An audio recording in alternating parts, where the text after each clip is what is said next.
Ce programme vous est présenté par la région Grand Est.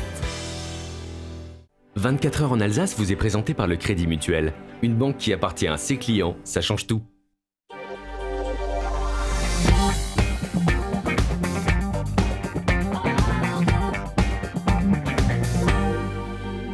Madame, monsieur, bonsoir. Bienvenue pour une heure d'actualité 100% Alsace, 100% régionale avec de la littérature. Chronique littéraire, c'est tous les mardis.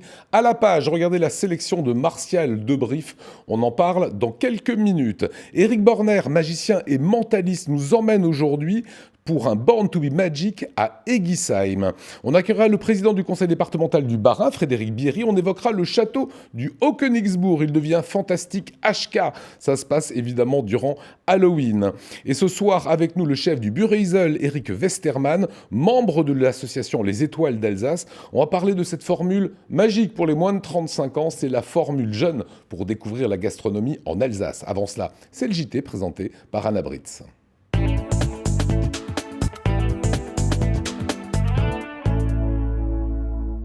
Bonsoir à tous. Et dans l'actualité ce soir, à Strasbourg, 1 millier de personnes ont manifesté ce matin jusqu'au Parlement européen pour demander une politique agricole commune plus juste, plus saine et durable. Les laboratoires d'analyse médicale poursuivent leur grève. Ils seront fermés en Alsace jusqu'à jeudi. Enfin, nous vous proposerons un zoom sur le marché du livre d'occasion. Bouquinistes, sites internet ou start-up spécialisés se développent. La réforme de la PAC, la politique agricole commune, est en cours de négociation au Parlement européen et s'appliquera fin 2020. Dans cette optique, une agroparade s'est déroulée ce matin dans les rues de Strasbourg. Organisée par la Confédération paysanne et des associations de protection de l'environnement, elle a rassemblé 1 millier de personnes réclamant une agriculture saine, durable et juste. Gilles Kunz et Cécile Motz les ont suivis. À quelques minutes du départ de l'agroparade, les manifestants s'échauffent place de l'université à Strasbourg et ça commence dès le plus jeune âge. C'est ma première manifestation. Je manifeste parce que mon papa il est apiculteur et je veux sauver les abeilles. On va manifester pour changer d'agriculture et avoir une agriculture mieux pour les êtres humains, les animaux et pour la terre. Comme Jess et Isid, ils étaient presque 1000 à se sentir concernés par ces thématiques et à s'être rassemblés avec un but commun pesé dans la balance à quelques mois de la réforme de la politique agricole commune. À l'origine de cette mobilisation, la plateforme Pour une autre PAC, qui regroupe 38 organisations.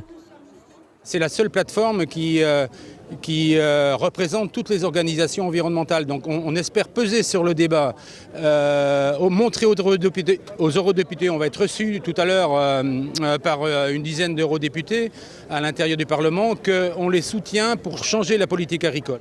Vélos, piétons et même tracteurs se sont ensuite rendus au Parlement européen.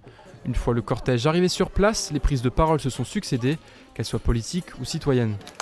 Sur toutes les planètes de l'univers, il n'y a que sur Terre que l'on peut vivre. Dans l'abondance... Valoriser le métier de paysan, respecter le bien-être animal ou rendre l'agriculture biologique accessible à tous, voici quelques-unes des 12 priorités proposées par les participants. On estime que déjà il faut préserver le budget agricole, le budget de la politique agricole commune pour arriver à avoir un levier qui soit important et qui nous permette d'orienter vraiment le modèle agricole. On estime que la PAC c'est un moyen d'orienter le modèle agricole. Aujourd'hui pour nous il l'a orienté du mauvais côté, c'est-à-dire il l'a orienté vers l'intensification, vers la disparition des paysans. Demain il faut arriver avec cette PAC à reconnecter tout ça, à ce qu'on ait une vraie politique agricole et alimentaire commune où on remettra les enjeux de territoire, les enjeux environnementaux et alimentaires en lien avec les enjeux paysans. Aujourd'hui, ce qu'on peut essayer de changer en priorité en Alsace, c'est la façon qu'on a d'occuper l'espace. On a besoin de remettre des haies et des arbres pour remettre de l'ombre, pour remettre de la nature aussi. Eurodéputés et organisateurs de l'agroparade ont ensuite échangé pendant 1 heure au Parlement. 37% du budget européen est actuellement dédié à l'agriculture. Et demain, ce sera le tour de la FDSEA et des jeunes agriculteurs du Bas-Rhin. Après leur blocage des autoroutes il y a 2 semaines, ils manifesteront devant l'hôtel du préfet en milieu de journée, toujours pour dénoncer l'agribashing. Autre rassemblement aujourd'hui à Strasbourg, c'était devant le TGI cet après-midi pour défendre le squat Bugatti.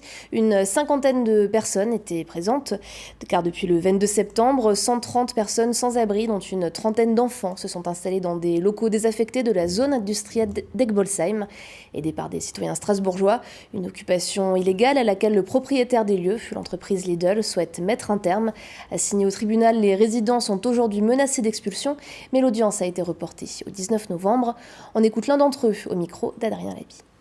Nous, on espère que au moins ils nous laissent tranquilles pendant l'hiver. C'est la seule chose qu'on a demandé à la base. Et si on a ça, ça nous suffit largement. Que pendant cette période, l'État trouve des solutions pour ces gens. Ils ont le temps. C'est à eux, pour nous, c'est à eux de les prendre en charge. Nous, on fait la passerelle. Peut-être un peu contre l'État, mais il est clair, c'est que c'est pour l'humain. Nous, on est décidés à que ça change. S'ils ne veulent pas eux, on fera nous, à notre manière. Peut-être un peu illégale, mais humaine. Et ce matin, le campement des réfugiés des Ducs d'Alsace a été démantelé pour la 3e fois. 246 personnes y vivaient. Ils devraient être relogés temporairement au gymnase du collège Ansarp à l'Elzo. À partir du 4 novembre prochain, les maternités d'Altkirch et de Thann ne seront plus. Les 2 établissements ne vont toutefois pas vraiment disparaître. Ils seront transformés en maisons périnatales.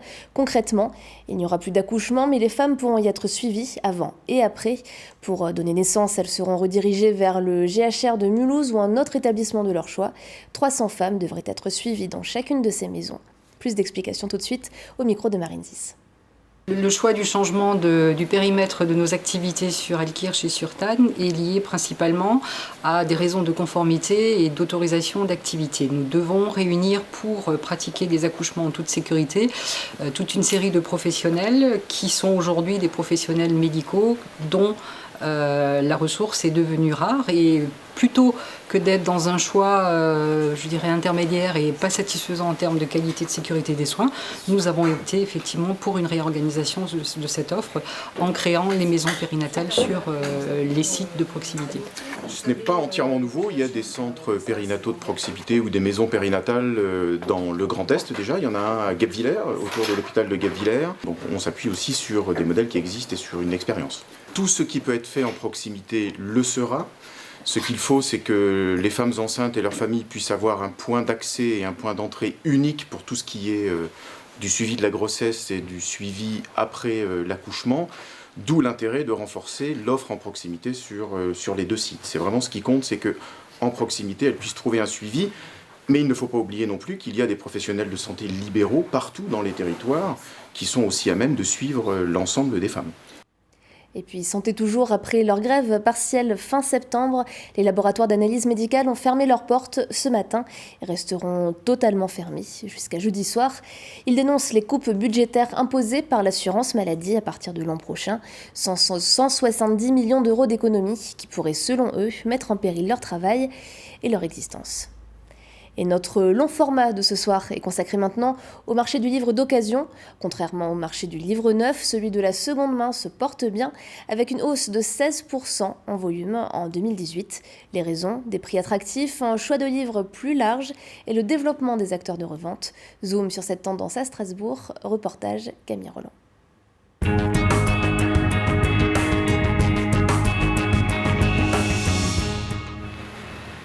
3 fois par semaine, les bouquinistes installent leur stand sur les pavés de la place Kléber. Livres jeunesse, littérature classique, romans d'amour ou encore policiers. Ici, les livres d'occasion sont à foison. Et depuis quelque temps, les passants sont de plus en plus nombreux à s'arrêter. L'avantage, c'est qu'on peut tenter, on peut essayer des choses.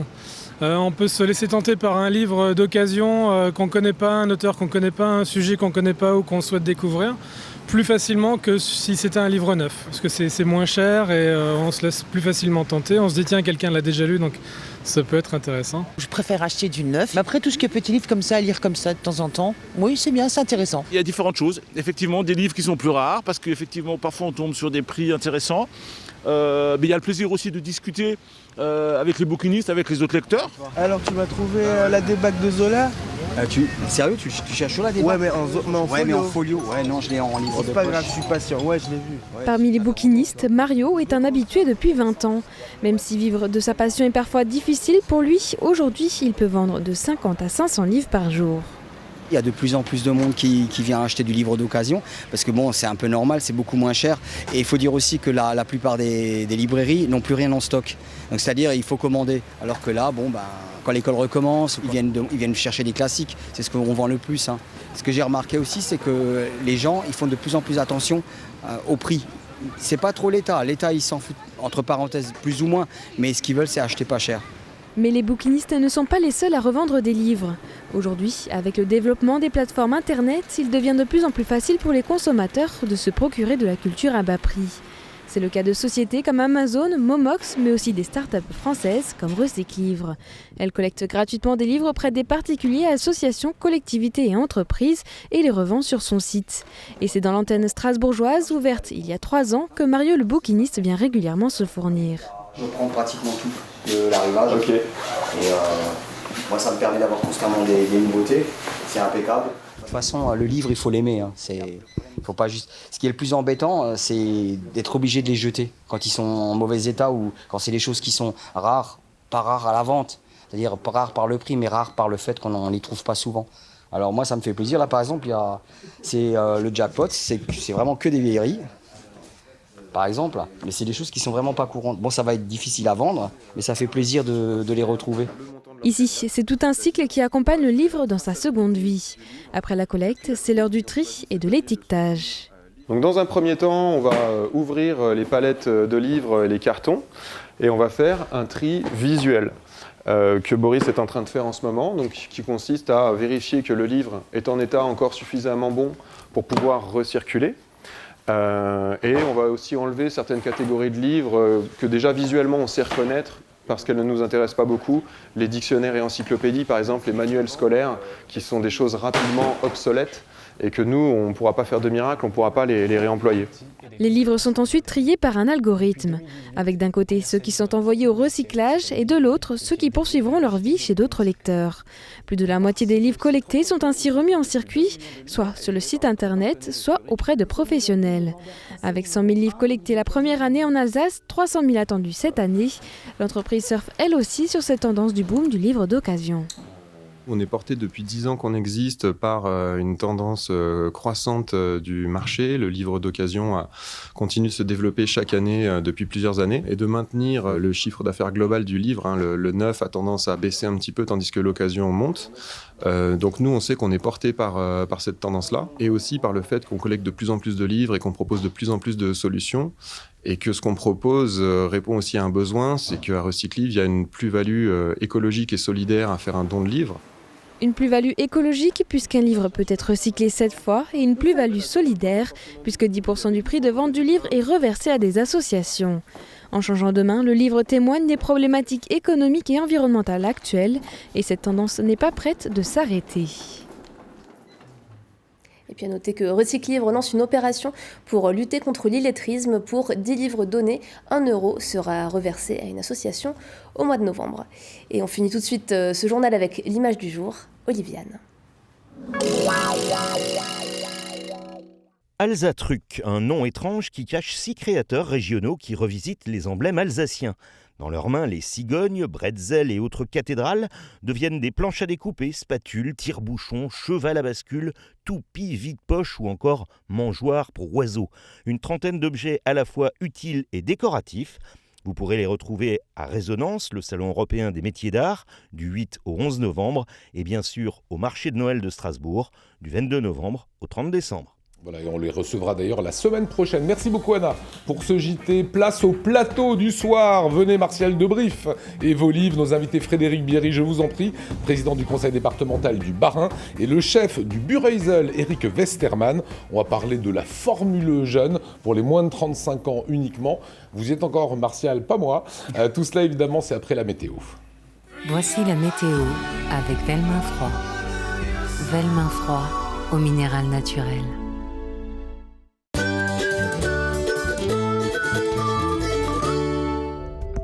Bonjour à tous, on se retrouve pour votre point météo de ce mercredi 23 octobre et c'est quelques grisailles qui nous attendent essentiellement sur le Haut-Rhin avec pas mal de brouillard. Restez prudents également sur les routes dans le Haut-Rhin. Côté Mercure, c'est légèrement en baisse en matinée, mais ça reste très agréable pour la saison. Vous le voyez, 10 degrés sur l'ensemble du Bas-Rhin, 11 degrés pour le Haut-Rhin. Et l'après-midi, c'est le soleil qui fait son grand retour et qui l'emportera malgré quelques passages nuageux, mais rien de bien méchant. Et côté Mercure, ça grimpe même si c'est légèrement en baisse baisse par rapport à la veille, comptez 17 degrés sur l'essentiel du territoire alsacien, jusqu'à 18 degrés la maximale alsacienne. Ce sera pour Strasbourg, 20 degrés même du côté de Karlsruhe ou encore de Bâle. On jette maintenant un coup d'œil sur vos prévisions de jeudi, avec le soleil qui continue de gagner du terrain. On le verra beaucoup plus et même jusqu'à ce week-end, avec des températures qui restent très agréables, entre 21 et 22 degrés au meilleur de la journée en Alsace, avec un joli soleil sur la majeure partie du territoire.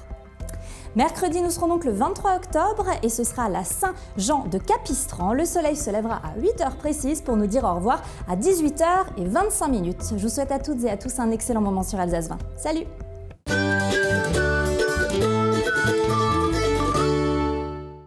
C'était la météo avec Velmin Froid. Velmin Froid, eau minérale naturelle. Et notre invité ce soir, le président du conseil départemental du Bas-Rhin, Frédéric Bierry, comment allez-vous? Très bien. On parle évidemment dans un petit instant du HK, le Haut-Königsbourg, et Halloween, c'est voilà, à ne pas manquer. Ça sera dans un instant. Un petit mot évidemment sur cette nouvelle collectivité européenne d'Alsace qui va nous concerner très bientôt. Est-ce que ça avance? Est-ce que ça se prépare? Alors bien évidemment, ça avance. Donc d'abord, au cours de l'été, il y a eu la loi qui a été promulguée, donc ce qui nous permet aujourd'hui de nous lancer dans la démarche de création de la collectivité européenne d'Alsace pour le 1er janvier 2021. Okay. Aujourd'hui, nous travaillons beaucoup les deux collectivités ensemble, que ce soit nos techniciens, nos équipes, mais aussi les élus, pour travailler sur la convergence des politiques publiques. Ça a commencé. Ça a bien évidemment commencé. On fait une analyse très précise de la façon dont on fonctionne dans le Bas-Rhin, dans le Haut-Rhin, voir quelle bonne pratique on peut utiliser de l'un ou de l'autre des départements pour ensuite le porter à l'échelle de la collectivité européenne d'Alsace. C'est une question que j'avais posée d'ailleurs. Est-ce que c'est deux cultures différentes, Bas-Rhin et Haut-Rhin, sur des grands dossiers, ou finalement vous travaillez de la même façon? Alors, il y a beaucoup de points en commun, notamment la situation financière aujourd'hui qui est la même entre les deux collectivités. On a fait de chaque côté de gros efforts pour réduire nos dettes. Donc là, on a sur l'aspect financier déjà des éléments communs. On a le même taux de taxe foncière. Donc on a fait très attention, et d'ailleurs qui fait partie des 10 taux les plus faibles parmi les 102 départements de l'État de la France. Donc on a déjà fait ensemble des efforts concomitants qui font qu'aujourd'hui on aborde les choses sur des bases saines. C'est le dernier budget, finalement, du Bas-Rhin et du Haut-Rhin que vous allez voter. Là, après, ça sera de nouveau une collectivité unique, européenne. Prochain budget, on a vu que ce matin, dans les dernières nouvelles Alsace, que le département du Haut-Rhin avait un budget excellent, en tout cas très maintenu. Est-ce que vous allez tenir compte des leçons du Grand Est? Est-ce qu'il y a un risque, quelque part, de dérapage budgétaire?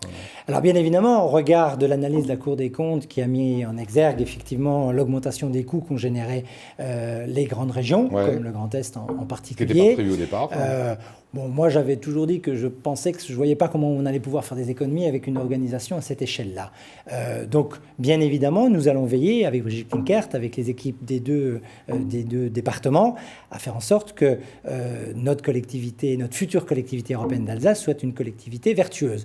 Si vous voulez, on l'a déjà démontré, hein, la trajectoire financière des deux collectivités est bonne, on a réduit la dette, c'est important. Il faut qu'on soit nous soyons des collectivités responsables. Responsable, c'est responsable vis-à-vis de l'avenir des jeunes générations. On ne veut pas que les futurs jeunes payent pour nous dans quelques années. Donc, on est déjà dans cette logique vertueuse. On veut encore, bien évidemment, la renforcer. On va veiller, bien évidemment, à être très attentif à ce que la nouvelle collectivité européenne d'Alsace ne coûte pas plus cher que les deux départements réunis. Et pour suivre, regardez cette image, c'est un site internet pour suivre et pour veiller à la bonne mise en œuvre de la loi et sa bonne application. Eh bien, l'Assemblée nationale a nommé Raphaël Schellenberger, qui est député du Haut-Rhin. Et cette page internet vous permet, qui a été créée il y a 2 jours, hein, c'était dimanche, va vous permettre de suivre l'évolution de la création de la future collectivité européenne d'Alsace. On parle d'autre chose, puisque le Haut-Königsbourg dépend du Bas-Rhin, hein, vous en êtes les propriétaires. Il y aura une grosse actualité qui commence dès demain, c'est qu'on va fêter Halloween dignement, ça s'appelle Fantastic HK. C'est quoi ? L'idée, c'est de mettre en fantastique les châteaux. On a la chance d'avoir en Alsace, mais sur l'ensemble de l'espace rhénan, des châteaux qui sont extraordinaires, qui nous permettent de transmettre notre histoire, notre passé. Et en fait, l'idée, c'est de dire, mais comment faire en sorte pour rendre encore plus attractifs ces châteaux qui se développent, qui se déploient sur l'ensemble du territoire? Eh bien, en faisant le lien entre l'histoire et les nouvelles technologies, le numérique, qui nous permet aujourd'hui de faire des visites un peu exceptionnelles. Et donc, on a cette idée-là. On va s'appuyer sur un expert des effets numériques. C'est John O, qui est le seigneur, qui était l'illustrateur du Seigneur des Anneaux, qui s'était d'ailleurs inspiré du château de Königsbourg et de la cathédrale pour construire toute une dynamique autour des châteaux en fantastique. Et on commence là par le château du Königsbourg, qui est notre phare, bien évidemment. Et là, ça va être le 30 et le 31 octobre. Il va se passer des choses extraordinaires. Voilà, Eric Westermann, vous imaginez le Seigneur des Anneaux en Alsace. En gros, c'est ça. Impressionnant. Voilà, c'est ce qui va se passer. Vous avez visité, vous, tous les châteaux quand vous étiez petit avec papa et maman le dimanche? Non, pas tous. Non. Loin de là, parce que c'est vrai que les parents faisaient le même métier que moi, qui est somme toute assez prenant. Et les visites du dimanche, c'était les visites du parc de l'Orangerie à Strasbourg. Oui, c'est ça. Mais vous étiez au cœur. Le Mureuil, c'est pile poil au cœur de l'Orangerie. Revenons sur ce fantastique HK. On a quelques photos de ce qui vont attendre les gens. D'abord, il y a des ateliers qui sont plutôt sympas. Ça, c'est pour les petits et grands. On peut apprendre à faire toutes sortes de choses avec les citrouilles, mais ça se gâte un petit peu avec les personnages qu'on va rencontrer, essentiellement les 30 et 31 octobre. Oui, alors ce qu'il faut dire, c'est que le 30 octobre, c'est plutôt pour un public enfant, où là, tout va bien se passer. Certes, on verra un peu de sorcières, un peu de démons, mais ils sont plutôt gentils. Mais le 31, c'est pour un public averti, d'adultes, voilà, c'est ce qu'on parce voit que là les sur choses se images. compliquent. Oui, ça se complique bien. Ouais. C'est visiblement, il faut regarder ses arrières quand même. C'est ça, c'est beaucoup plus dangereux. Voilà, c'est une façon de faire exister quand on est propriétaire finalement des châteaux, quand on a aussi cette responsabilité de faire briller quelque part ce patrimoine alsacien. C'est de votre responsabilité de trouver comme ça des animations comme Halloween. Moi, ce que je souhaite avec les châteaux, c'est que les châteaux rhénans, les châteaux d'Alsace et les châteaux rhénans, soient autant connus que les châteaux de la Loire et les châteaux cathares. D'accord, c'est ça l'ambition. Et c'est ça l'ambition en fait. Et à l'échelle rhénane, donc on va faire des châteaux, on va faire un travail de saison culturelle autour des châteaux qui couvre l'ensemble du territoire rhénan. C'est ça aussi concrètement la collectivité européenne d'Alsace. Comment on rend notre territoire plus attractif en s'appuyant sur le potentiel de l'espace rhénan. Voilà, et j'aurais bien voulu vous montrer le Seigneur des Anneaux, et je vous ai dit, il y a des illustrations, mais on bosse encore dessus là, actuellement. Oui, bien sûr, on n'est qu'au début, on aura une véritable saison touristique qui devrait démarrer à partir de 2020. On est en train d'y travailler avec toutes les équipes, bien sûr, du HK, mais aussi des châteaux. On a la chance d'avoir aussi beaucoup de bénévoles sur le territoire alsacien, les veilleurs de châteaux qui font un travail remarquable sur lesquels on veut aussi s'appuyer pour que la dynamique, elle profite à l'ensemble des territoires. Et ça sera donc les châteaux d'Alsace, et non plus que du Bas-Rhin ou du Haut-Rhin? Ce sera les châteaux rhénans. D'accord. Bien sûr d'Alsace, mais aussi du Bade-Wurtemberg, parce que l'autre côté du Rhin, il y a des châteaux aussi de grande qualité. Donc c'est ça qu'on essaye de construire progressivement. Eh bien, on suivra ça de très près. Frédéric Bierry, vous restez bien sûr avec nous tous les mardis. On se plonge dans la littérature à la page avec Martial Debrief.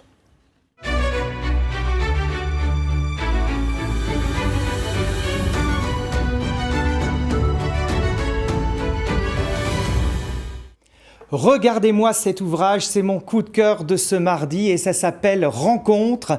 C'est un ouvrage absolument extraordinaire qui est sorti dans le cadre de l'exposition qui aura lieu jusqu'au 10 janvier au nouveau Forum européen sur le Rhin.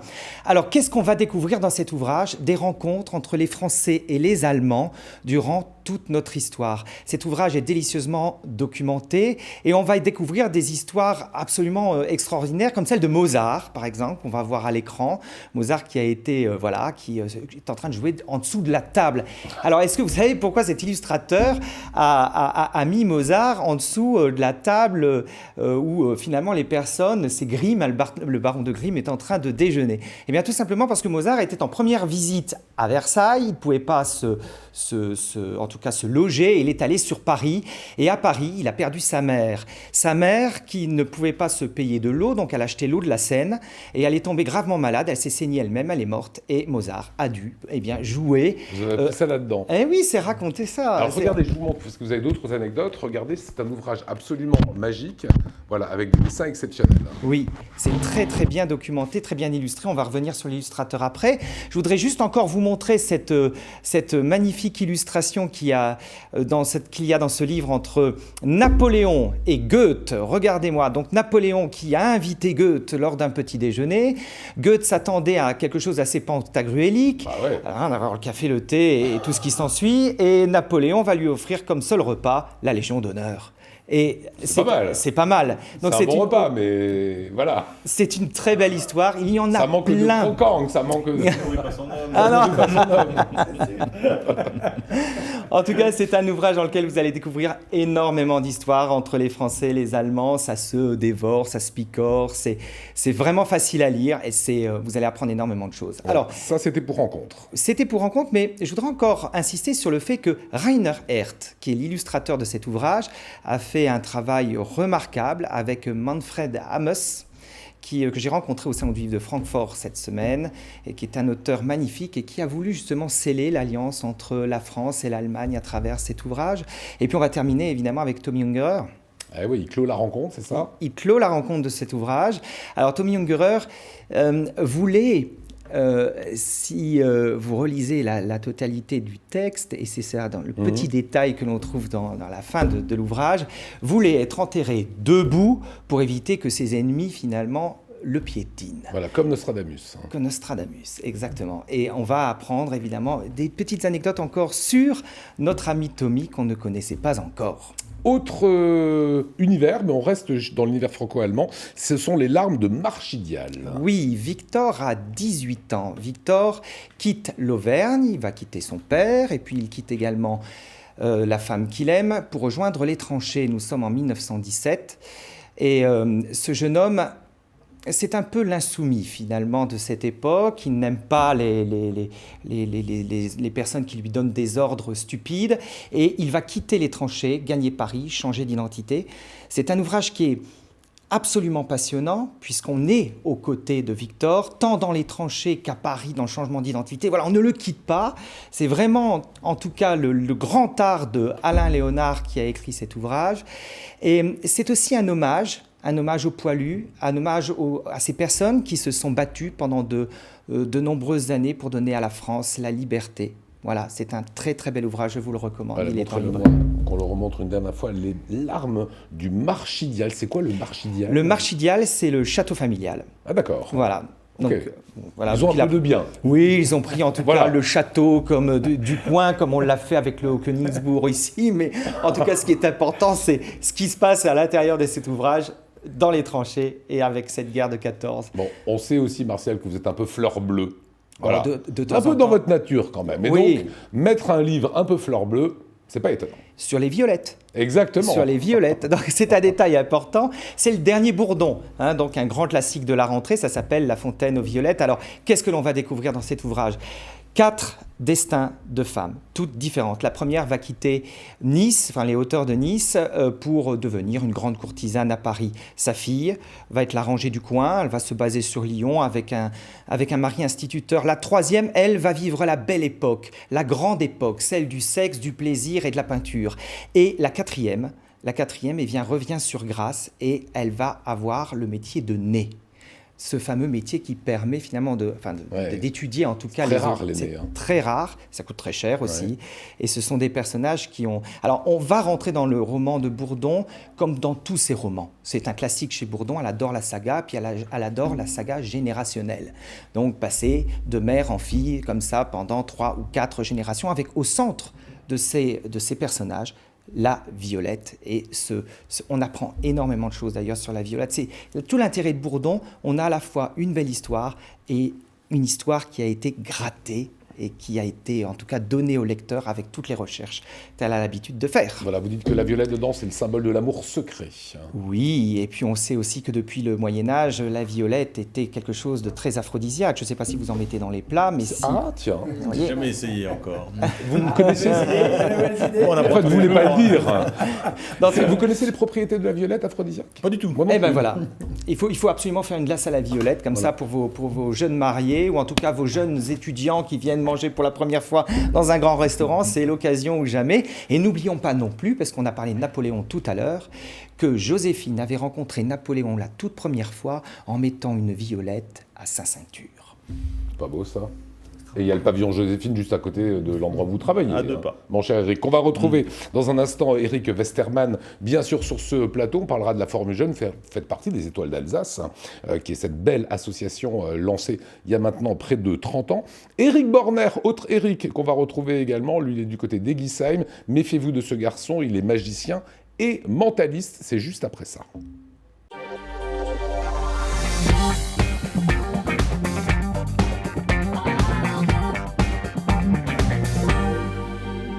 Retour en plateau avec Eric Westermann, le chef du Bureusel. Comment allez-vous ? Magnifiquement bien. Eh ben, on est ravis de vous accueillir. Le resto tourne pendant ce temps. Hein, là. Et oui, 19h30, là, les premiers clients arrivent, donc je suis avec vous quelques minutes, mais ensuite je me sauve. Allez, dans 7 petites minutes, promis juré, je vous libère. L'association Les Étoiles d'Alsace, vous en faites évidemment partie, a lancé sa Formule Jeune, 29e édition. Pour celles et ceux qui ne connaîtraient pas cette formule que vous découvrez là à l'antenne, c'est quoi, Eric ?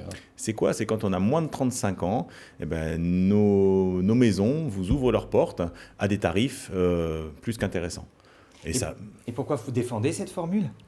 Pourquoi on la défend ? Mais parce que c'est la clientèle. Déjà, ça permet justement de faire venir des clients qui n'auraient peut-être pas forcément l'idée, ni les moyens. Et ça fait 29 ans que ça dure, et je peux vous assurer que les clients qui venaient en Formule Jeune il y a 20, 25 ou même un peu plus, sont aujourd'hui nos clients. Et c'est peut-être aussi parce que ils ont mis le pied à l'étrier par le biais de la Formule Jeune qui sont aujourd'hui nos clients. J'en suis le meilleur exemple.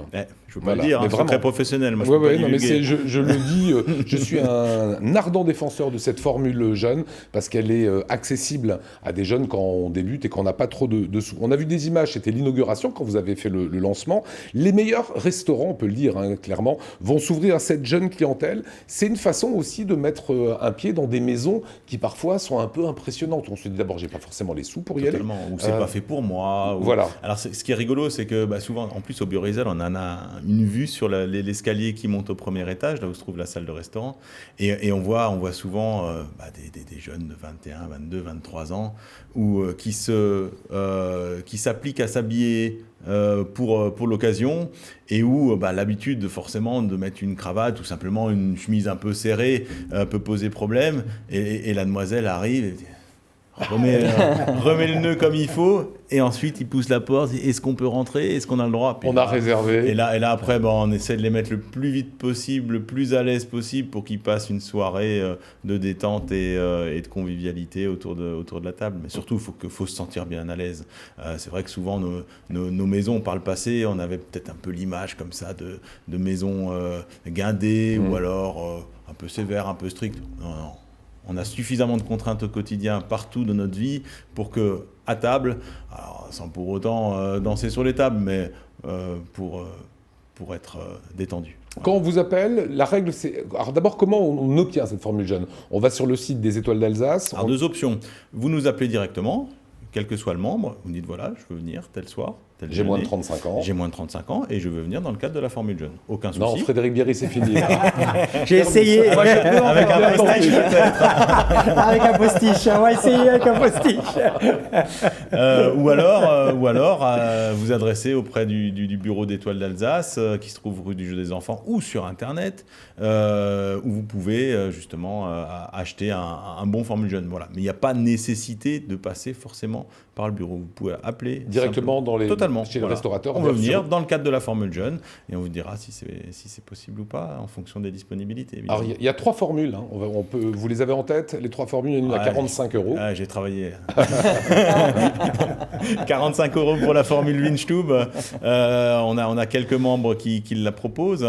Les Haras, Strasbourg, par exemple. Les Haras, Strasbourg, l'Hôtel du Parc à Aubernais. Un tout nouveau membre qui vient d'intégrer l'association qui est le Bureustubel à Fulgrisheim. Désolé pour les copains que j'oublie. Ils sont tous sur le site internet. Voilà. Là, c'est 45 €, donc 90 à 2. Totalement. Et de l'apéritif au café. Avec les vins. Le repas complet. Voilà, c'est n'est plus qu'à mettre les pieds sous la table. Exactement. Voilà. Ensuite, une deuxième Formule Prestige. Voilà, à 85 €, celle que nous proposons notamment au Bureusel. Et une dernière qui est la formule Excellence. Vous avez bien révisé. Mais j'ai bien travaillé. Qui est à 115 €. À 115 €, tout le monde sait tout. Mais ça veut dire que là, on a accès. J'ai marqué Berlin, par exemple. Voilà. La Villa Lalique. Chez Olivier Nasty. Chez Nasty. dans tous les très très beaux restaurants étoilés du Michelin. Ça veut dire qu'on peut aller de la Weinstube aux 2-3 étoiles. Totalement. C'est magique. Pas mal, non? Ouais, pour 230 €. Alors oui, c'est toujours une somme, on est bien d'accord, mais c'est un pied dans le monde vraiment de l'excellence. Est-ce que ça marche? Est-ce que les gens viennent? Carrément, puisqu'on refuse. Nos salles ne sont pas extensibles, donc fatalement, oui, on est amené à refuser des clients. L'année dernière, je crois, 14 000 formules jeunes 14 000 menus, voilà, vendus dans nos différents établissements. Et ce qu'il faut peut-être ajouter, il ne faut pas les oublier, parce que dans l'association, on a des artisans qui en font partie. Je pense à Cyril Leroux, le fromager, à la boucherie Balzer, à Pain-Westermann, je ne connais pas trop ça, c'est rue des Orfèvres. Donc quand vous allez venir en formule jeune dans nos restaurants, vous allez repartir avec un petit coupon qui vous permettra d'accéder à des réductions chez nos confrères et collègues artisans. Et qu'est-ce que ça apporte aux jeunes, à votre avis? On met le verre dans le fruit, quoi. C'est ça, voilà, on a mis un petit peu, quand on commence à goûter, je crois qu'on ne peut plus s'en passer, ce serait totalement faux, mais on critique souvent, on dit souvent que les jeunes n'ont pas goût à la restauration, qu'ils mangent n'importe comment, que ça se limite à des pâtes ou des burgers. J'ai un avis totalement différent sur la chose, parce que ça fait quelques années, peut-être une douzaine d'années, qu'on a, je trouve, de nouveau cette envie d'attacher de l'importance à ce qu'on va manger, que ce soit à la maison, que ce soit en restaurant. Et donc, de susciter cette envie. Alors c'est sûr que nous, on a la chance d'avoir des cadres magnifiques, d'avoir des collaborateurs. Elle est pas mal de l'extérieur. Des collaborateurs de grande qualité. Et on a, j'espère, sans avoir les chevilles qui enflent, l'ambition de faire passer ce bon moment que les clients viennent chercher chez nous. Mais c'est ce que je pense, oui. Oui, c'est la modernité aussi de la gastronomie alsacienne, mais c'est ça, à travers tout ce que vous montrez aux jeunes. On essaye, et puis, comme dit, oui, dans la plus grande décontraction, peut-être pas totale, mais on n'est plus justement dans cette image d'Épinal où le restaurant gastronomique, c'est le maître d'hôtel, droit comme un i, qui décoche pas un sourire. Non, là, on les a vus servir du vin avec les petits apéritifs. Ce seront les meilleurs prescripteurs, finalement, quand ils seront reçus dans vos beaux établissements. Les gens qui vont venir, les jeunes. Totalement. Et puis, l'ancienneté de la formule jeune parle pour elle-même. Et là, c'est vrai qu'il y a presque une semaine, on était accueillis par Marc Keller au Racing pour un afterwork pour démarrer cette nouvelle saison de Formule Jeune, et on a pu vraiment beaucoup échanger avec les jeunes qui étaient sur place, et on se rend compte qu'ils attendent vraiment le 1er novembre pour que ça commence, quoi. Voilà, allez-y, ça dure que 6 mois, le début c'est le 1er novembre. Frédéric Bierry, pour vous c'est fini. En revanche, on dit en 15 secondes, la grande actualité c'est au HK, il est génial. Halloween, c'est, rappelez-nous les dates. Alors 30 et 31 octobre, sur réservation. Sur réservation, oui, parce que l'année dernière, on a été victime de notre succès. C'était qu'une soirée, là c'est 2 soirées, mais sur réservation, pour accueillir dans les meilleures conditions toutes les personnes qui veulent passer une soirée extraordinaire. Voilà, formidable. Merci en tout cas d'être venu sur le plateau. Merci Eric Versterman. Dans un petit instant, on va repartir dans le tour des cantons, puisqu'on ira du côté du Champ du Feu, qui est évidemment la station prisée pour le ski, mais également pour les astronomes amateurs. Je vous en parlerai dans quelques instants, puisqu'avant cela, il y a notre mentaliste, Eric Borner.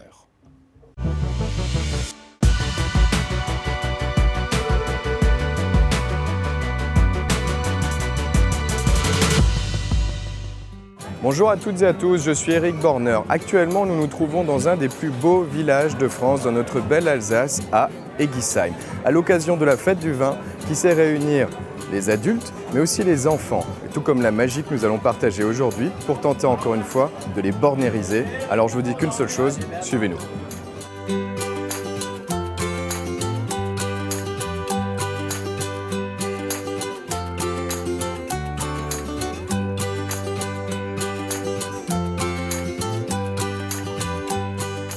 Quelle est la carte que vous voulez, n'importe laquelle.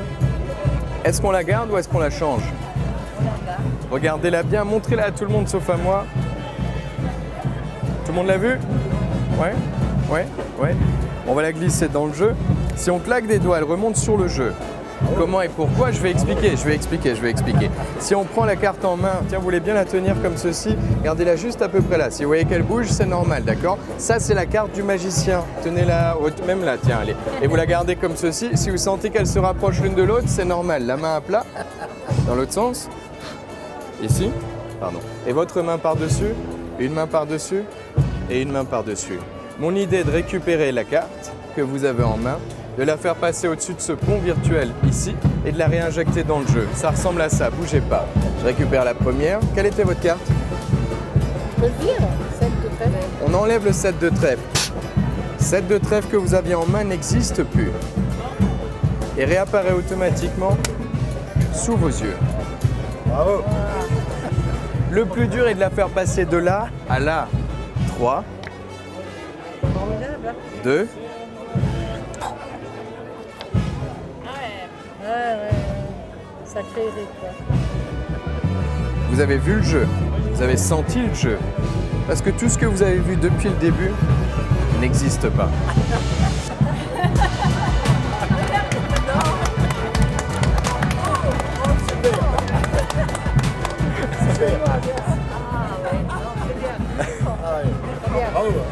Vous sentez les cartes, vous avez vu la carte, vous avez mis les cartes vous-même en main et vous les avez dans l'eau. Le jeu va devenir de plus en plus léger entre vos mains à partir de maintenant.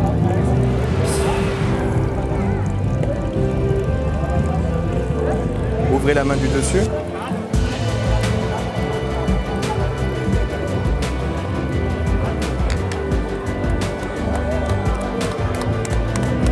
Et qu'est-ce que t'en fais, garçon?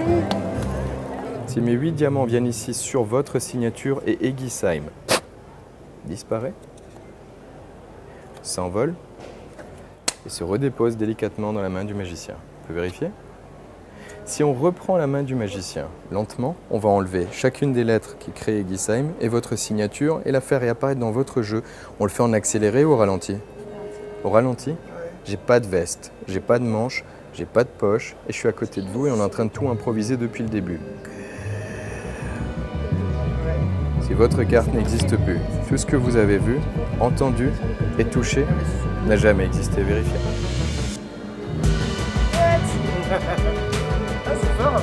Ça, c'est bon. And the top hand. Christian, back.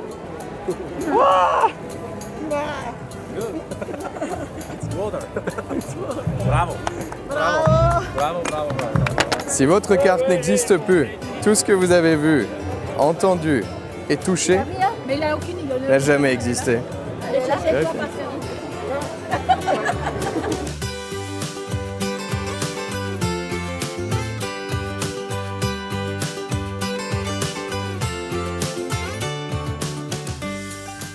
Et c'est ici, au berceau de notre vignoble alsacien, où au IVe siècle, les Romains ont planté leur première vigne. Ici où notre journée magique, aujourd'hui, s'achève. Nous l'avons passée à l'occasion de la fête des vins d'Alsace, qui est l'une des plus anciennes fêtes des vins en Alsace et réunit chaque année 20 000 spectateurs venus du monde entier pour célébrer cette amitié que nous avons passée tous ensemble. Une journée magique. Les Égissiens et les Égissiennes ont été bornérisés. Le prochain rendez-vous sera peut-être chez vous.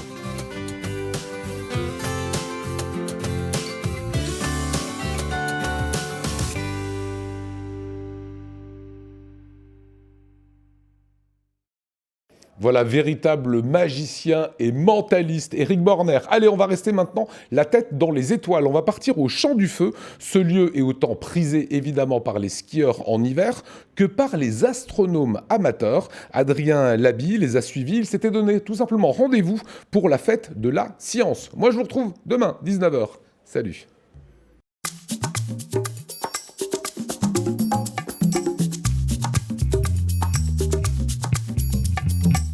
Soleil, voici. Et marteau. On va essayer de planter ça.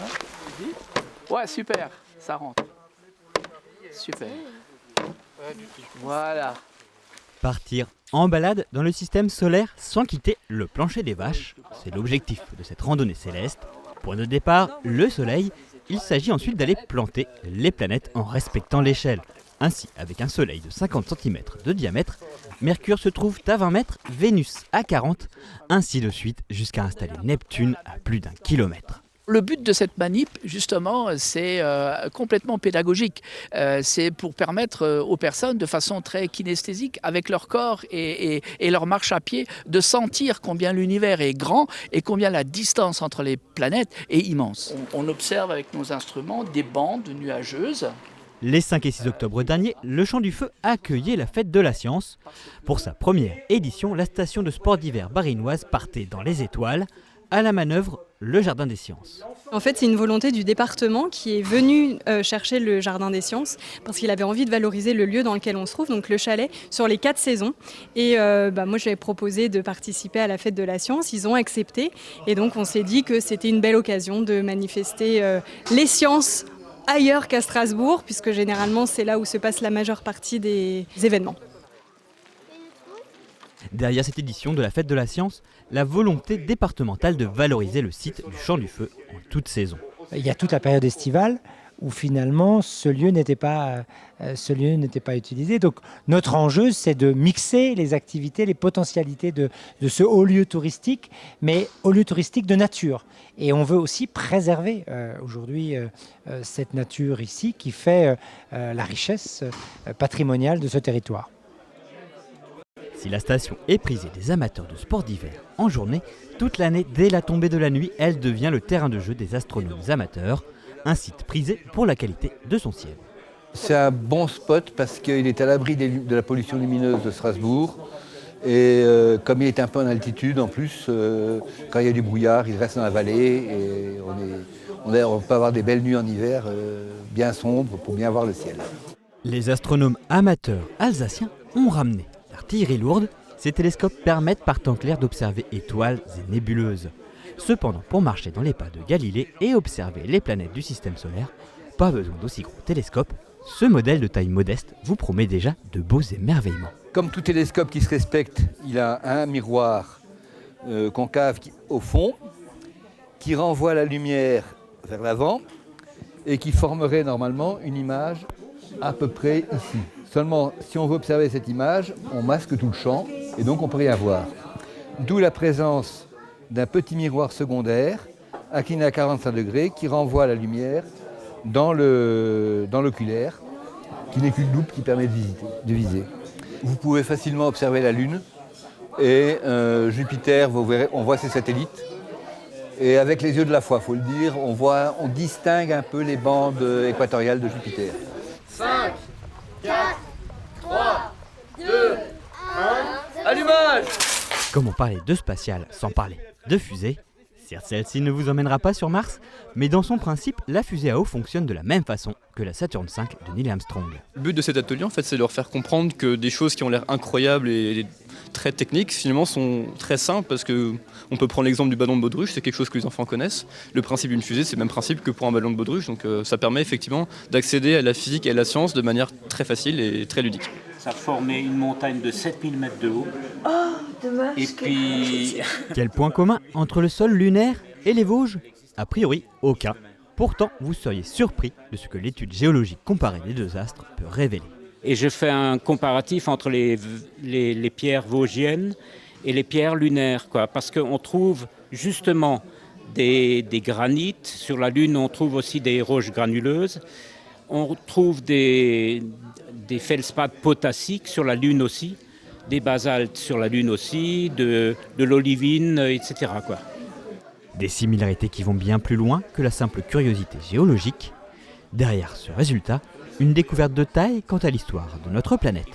C'est une théorie qui veut qu'un astéroïde de la taille de Mars ait percuté la Terre il y a 4,5 milliards d'années. Et les deux astéroïdes, les deux noyaux se sont mélangés. Les manteaux se sont mélangés partiellement et les éclaboussures ont formé la Lune qui a tourné autour de la Terre. Allez-y, vous pouvez aussi en prendre, après ça peut bouger. Derrière chaque étoile filante, un petit morceau de matière venu de l'espace. Si l'immense majorité d'entre elles sont désintégrées en rentrant dans l'atmosphère, une petite partie arrive au sol. On peut alors les récupérer et être pris de vertige quant à ce qu'elles nous racontent. Ces petites billes que nous voyons dans la roche, c'est la toute première matière à partir de laquelle le système solaire s'est formé et que nous ne trouvons que dans les météorites qui nous viennent des astéroïdes primitifs. Si la météo automnale a quelque peu refroidi le public, à n'en pas douter, ils sont tout de même nombreux à être repartis avec des étoiles plein les yeux.